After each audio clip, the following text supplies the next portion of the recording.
नमस्कार, आप सभी का एक बार फिर से स्वागत है हमारे चैनल खाटू श्याम में। आप सभी को हरतालिका तीज की हार्दिक शुभकामनाएं।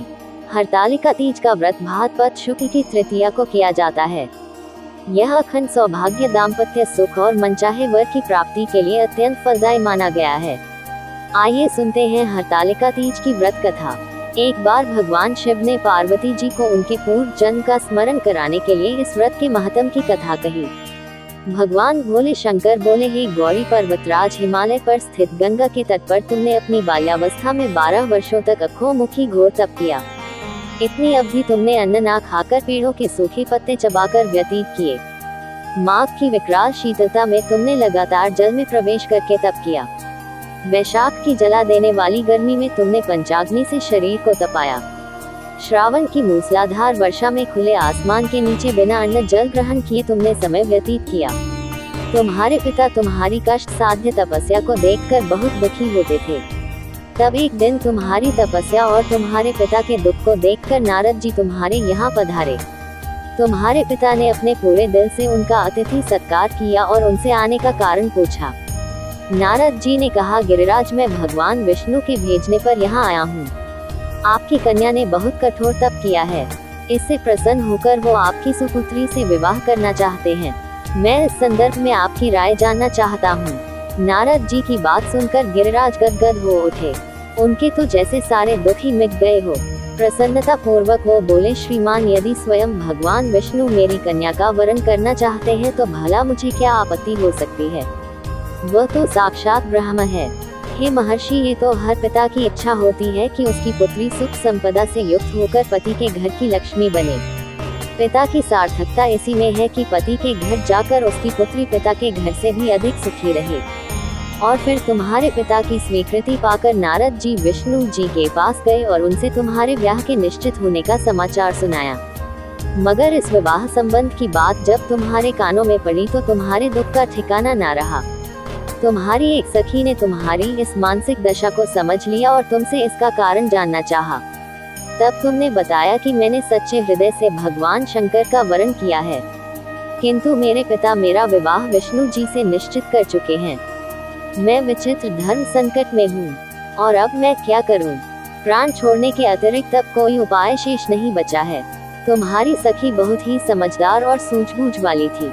उसने कहा, सखी, प्राण त्यागने में इससे क्या होगा। संकट के मौके पर धैर्य से काम लेना चाहिए।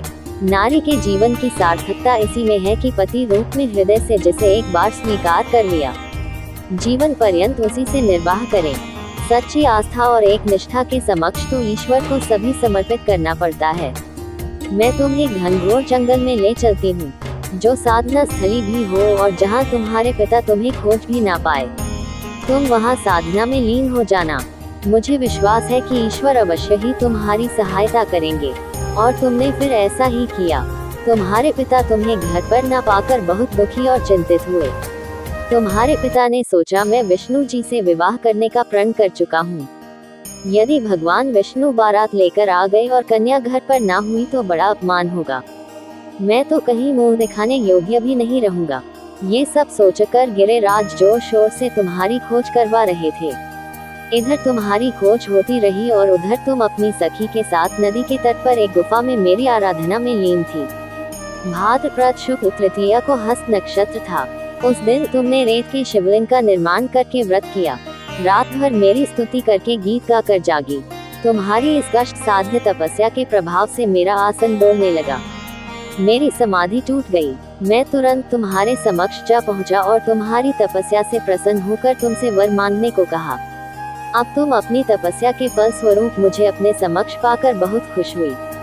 तुमने कहा, मैं हृदय से आपको पति के रूप में वरण कर चुकी हूँ। यदि आप सचमुच मेरी तपस्या से प्रसन्न होकर यहाँ पधारे हैं तो मुझे अपनी अर्धांगिनी के रूप में स्वीकार कर लीजिए।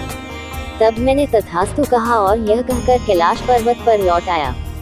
प्रातः होते ही तुमने पूजा की समस्त सामग्री को नदी में प्रवाहित करके अपनी सहेली सहित व्रत का पारण किया। उसी समय अपने मित्र, बंधु और दरबारियों सहित गिरिराज तुम्हें खोजते खोजते वहां आ पहुंचे और तुम्हारी इस कष्ट साध्य तपस्या का कारण और उद्देश्य पूछा। उस समय तुम्हारी दशा को देखकर गिरिराज बहुत दुखी हुए और तुम्हारी पीड़ा के कारण उनकी आंखों में आंसू उमड़ आए। तुमने उनके आंसू पोंछते हुए विनम्र स्वर में कहा, पिताजी, मैंने अपने जीवन का अधिकांश समय कठोर तपस्या में बिताया है। मेरी इस तपस्या का उद्देश्य केवल यही था कि मैं महादेव को पति के रूप में पाना चाहती थी। आज मैं अपनी तपस्या की कसौटी पर खरी उतर चुकी हूँ। आप क्योंकि विष्णु जी से मेरा विवाह करने का निर्णय ले चुके हैं, इसलिए मैं अपने आराध्य की खोज में घर छोड़कर यहाँ आ गई थी। अब मैं आपके साथ इसी शर्त पर घर जाऊंगी कि आप मेरा विवाह विष्णु जी से नहीं, महादेव जी से कराएंगे। गिरिराज जी मान गए और तुम्हें घर ले गए और कुछ समय बाद पूरे विधि विधान पूर्वक उन्होंने हम दोनों को विवाह सूत्र में बांध दिया। हे पार्वती, भाद्रपद की शुक्ल तृतीया को तुमने मेरी आराधना करके जो व्रत किया था, उसी के फल स्वरूप मेरा तुमसे विवाह हो सका। इसका महत्व यह है कि मैं इस व्रत को करने वाली कुंवारी कन्याओं को मनवांछित फल देता हूँ और विवाहित महिलाओं को अखंड सौभाग्य मिलता है। इसलिए सौभाग्य की इच्छा करने वाली प्रत्येक युवती को इस व्रत को पूरी एक निष्ठा और आस्था से करना चाहिए। इस दिन सुबह स्नान करके व्रत करने का संकल्प लें। कहे, मैं अखंड सौभाग्य की प्राप्ति के लिए हरतालिका तीज का व्रत कर रही हूँ। स्वच्छ वस्त्र धारण करें और लाल, पीला या हरा वस्त्र पहने। पूजा स्थल को सजाएं। भगवान शिव और माता पार्वती की मूर्ति स्थापित करें। व्रत की सामग्री रखें, जैसे कि कलश, दीपक, धूप, फूल, चंदन, रोली और अक्षत, बेलपत्र, धतूरा और आंकड़े के फूल, फल, मिठाई, पान, सुपारी, वस्त्र और श्रृंगार की सामग्री। भगवान शिव और माता पार्वती का फिर पूजन करें।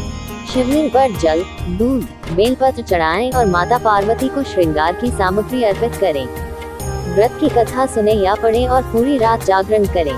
भजन कीर्तन करें और बाद में भगवान शिव और माता पार्वती की आरती भी करें। तो ये थी हरतालिका तीज की व्रत कथा। आपको ये कथा कैसी लगी कमेंट करके जरूर बताएं। साथ ही मेरे चैनल खाटू श्याम को सब्सक्राइब करना ना भूलें। धन्यवाद।